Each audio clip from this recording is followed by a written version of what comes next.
Hello दोस्तों, आप सभी कैसे हैं। उम्मीद करता हूं आप सभी बहुत ही अच्छे होंगे। आज की इस वीडियो में हम पढ़ेंगे क्लास 9th मैथ, जो हमारा दूसरा नंबर चैप्टर है बहुपद, उसका प्रश्नावली नंबर 2.1 का आज की इस वीडियो में हम सभी सवाल हल करेंगे। 2.1 के हम आज ही की इस वीडियो में हम सभी सवाल हल कर लेंगे। तो आइए हम सबसे पहला नंबर सवाल देखते हैं। सबसे पहला नंबर सवाल हमसे कह रहा है, निम्नलिखित व्यंजकों में कौन कौन एक चर में बहुपद है और कौन कौन नहीं है, कारण के साथ उत्तर दीजिए। हमें इसमें 5 सवाल दे दिए गए हैं और हमें इसमें बताना है कि कौन कौन से एक चर वाले बहुपद हैं और कौन कौन से एक चर वाले बहुपद नहीं है, यही हमें इसमें बताना है। तो हम कैसे पता करेंगे, तो यहाँ पर देखिए, ये जो हमारे पास पहला हमारे पास बहुपद दिया है 4x² माइनस का 3x प्लस का 7, इसमें एक चर है। एक चर हमें कैसे मालूम हो रहा है, क्योंकि यहाँ पर देखिए, यहाँ पर भी x है, यहाँ पर भी x है, x है। तो ये x यदि 2 बार x मतलब कितनी भी बार मतलब कोई भी बहुपद दे दे और उसमें केवल x ही हो या कोई भी t हो या u हो या r हो, केवल एक ही इंग्लिश का अल्फ़ाबेट हो, तो उसमें एक ही चर होते हैं। या यहाँ पर x के जगह पर केवल y दे दिया होता है, यहाँ पर y दे दिया होता है, तब इसमें 2 चर होते हैं। लेकिन यहाँ पर हमें y नहीं दिया है, यहाँ पर केवल x दे दिया गया है। तो x दे दिया गया है, तो इसमें कितने चर है? एक चर है। आप कितने भी कहेंगे कि इसमें 2 चर है, एक तो यहाँ पर एक चर दिखाई दे रहा है, एक यहाँ पर चर दिखाई दे रहा है, लेकिन हम यहाँ पर 2 चर नहीं कहेंगे, क्योंकि हमें यहाँ पर भी एक x है और ये भी x है, मतलब ये एक ही चर है। इंग्लिश का अल्फ़ाबेट में किसी भी बहुपद में इंग्लिश का अल्फ़ाबेट यदि एक ही आए, मतलब जैसे x है, एक x ही आए, तो उसमें चर जो रहता है उसमें एक ही रहता है। तो इसमें क्या हो जाएगा, इसमें चर एक है, तो यहाँ पे लिख दे रहे हैं चर, नहीं ऐसे नहीं लिखेंगे, इसको ऐसे लिखेंगे, एक चर वाला बहुपद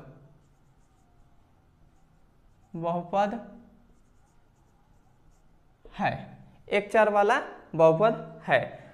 अब ये मालूम हो गया। अब हम इसको देखेंगे। अब हमसे ये कह रहा है कि y² प्लस का √2, तो इसमें भी कितने चर दिखाई दे रहे हैं? इसमें भी एक ही चर दिखाई दे रहे हैं। तो ये हमारे पास क्या हो जाएगा, यहाँ पर भी लिख देंगे कि एक चर वाला बहुपद है, मतलब ये जो हमने लाइन लिखी है वही लाइन इसमें भी लिख दीजिएगा, एकदम कॉपी कर दीजिएगा। अब हम देखेंगे तीसरा नंबर सवाल। तीसरा नंबर सवाल हमसे कह रहा है 3√t प्लस में t√2, यह एक बहुपद है या नहीं है।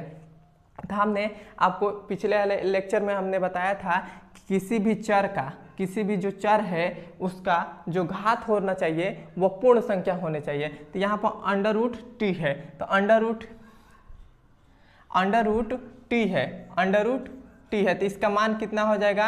यदि हम √ का मान कितना होता है, तो 1/2 होता है। तो यहाँ पर t का पावर कितना हो जा रहा है? 1/2। और हमने पिछले वाले लेक्चर में बताया था किसी भी चर का जो घात होना चाहिए वो पूर्ण संख्या होना चाहिए, तभी वह बहुपद होगा, अन्यथा नहीं होगा। तो यहाँ पे ये तो बहुपद ही नहीं है, तो हम इसमें कैसे बताएंगे कि इसमें कितने चर, कौन सा चर वाला बहुपद है, मतलब इसमें कितने चर वाले बहुपद हैं, ये तो हमें पहले ही से एकदम हो गया। तो यहाँ पे लिख देंगे कि यह बहुपद नहीं है।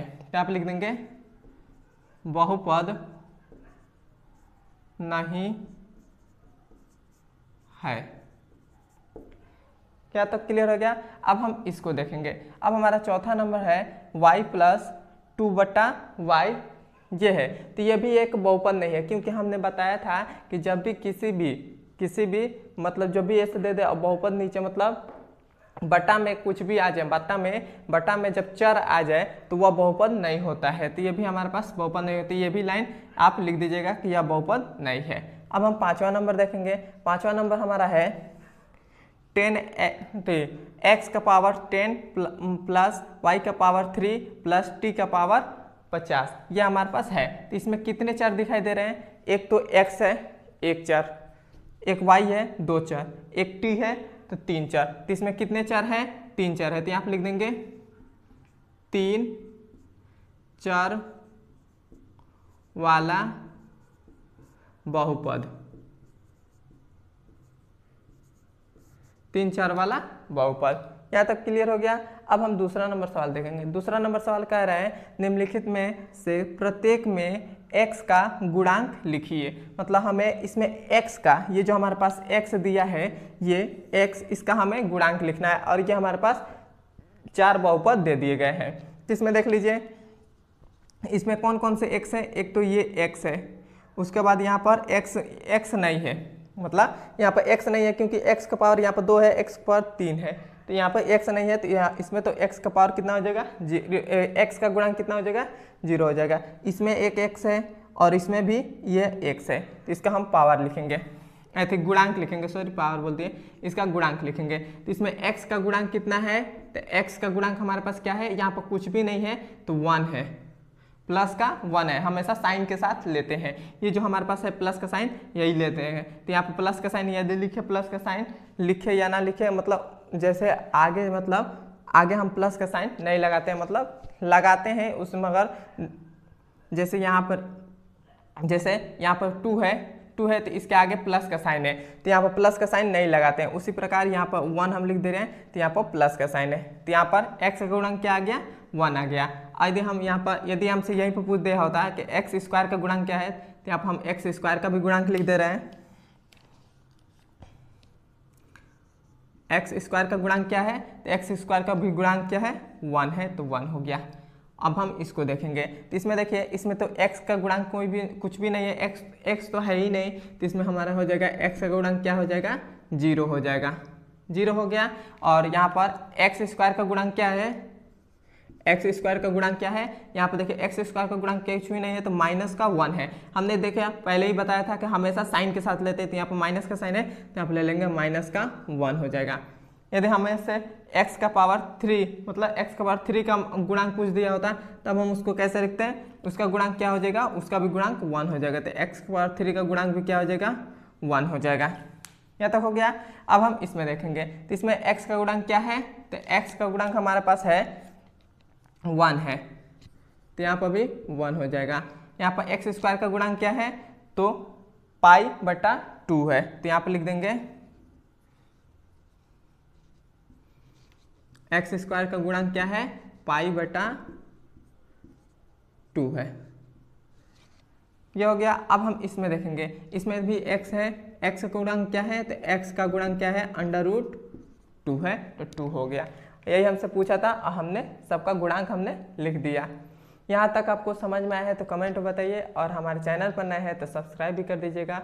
अब हम चलते हैं इसके अगले नंबर सवाल पर। हमारे पास ये तीसरा नंबर सवाल हमसे कह रहा है 35 घात के द्विपद का और 100 घात के एक पदी का एक एक उदाहरण दीजिए। हमें इसमें कह रहा है कि 35 घात वाले द्विपद का एक उदाहरण दीजिए और 100 घात वाले एक पद का एक उदाहरण दीजिए। तो हम यहाँ पर लिख दे रहे हैं, इसका बहुत से आंसर हो सकते हैं, आप भी अपने तरफ से बना सकते हैं। जैसे हमसे कह रहा है 35 घात वाले द्विपद, तो 35 घात मतलब जैसे x का पावर 35 प्लस में यहाँ पर हम करते रहे 50।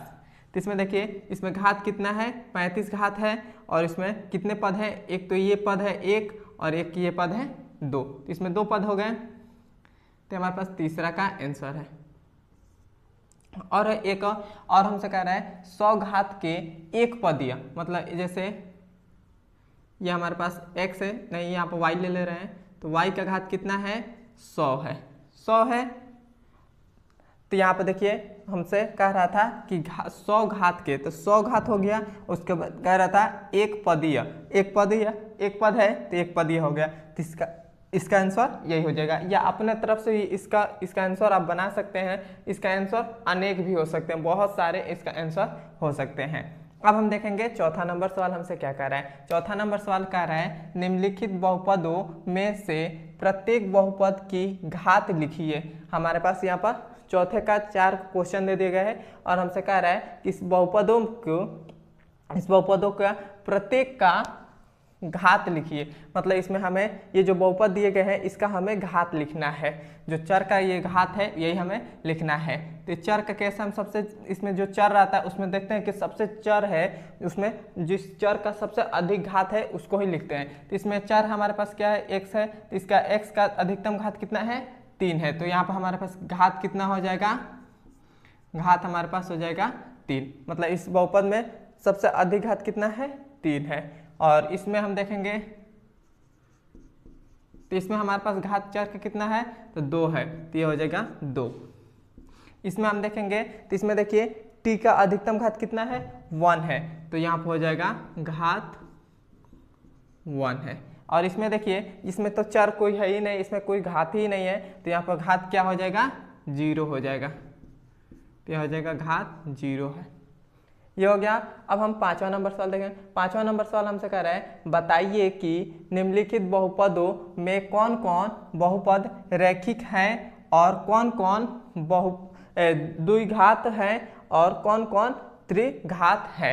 मतलब हमें इसमें बताना है कि ये जो हमारे पास ये बहुपद दिए गए हैं इसमें कौन कौन से रैखिक बहुपद है, कौन द्विघात वाला बहुपद है, कौन त्रिघात वाला बहुपद है।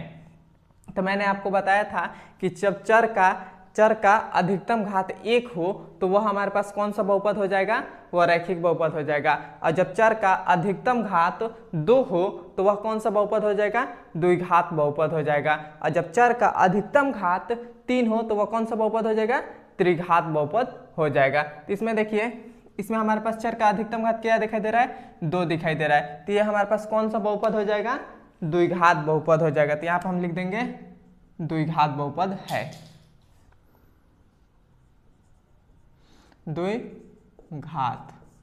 द्विघात बहुपद है। और इसमें देखिए इसमें चर का अधिकतम घात कितना दिखाई दे रहा है, 3 दिखाई दे रहा है, तो ये हमारे पास क्या कौन सा बहुपद हो जाएगा, त्रिघात बहुपद हो जाएगा। तो यहाँ पर हो जाएगा त्रिघात। और इसमें देखिए इसमें हमारे पास चर का अधिकतम घात कितना दिखाई दे रहा है, 2 दिखाई दे रहा है, तो ये हमारे पास कितना हो जाएगा, द्विघात हो जाएगा। इसमें देखिए इसमें चर का अधिकतम घात कितना दिखाई दे रहा है, 2 दिखाई दे रहा है, तो यहाँ पर हमारे पास ये भी क्या हो जाएगा, द्विघात ही हो जाएगा, द्विघात हो जाएगा। यदि हमको ऐसा दिया होता, जैसे मान लेते हैं एक हम अपने तरफ से उदाहरण लिख रहे हैं, जैसे 5वां नंबर हम जैसे x प्लस में 2 दिया होता, तो इसमें चर का अधिकतम घात कितना है, 1 है, तो यह हमारे पास कौन सा बहुपद हो जाता, रैखिक बहुपद हो जाता। तो आप लिख दे रहे हैं रैखिक बहुपद। यहाँ तक क्लियर हो गया। और हमने प्रश्नावली नंबर 2.1 का हमने सभी सवाल हल कर लिया है और इसके अगले वाले वीडियो में हम 2.2 हम शुरू करेंगे। और यहाँ तक आपको समझ में आया है तो कमेंट बताइए और हमारे चैनल पर नए हैं तो सब्सक्राइब भी कर दीजिएगा। अब हम मिलते हैं इसके अगले नंबर वीडियो में। धन्यवाद।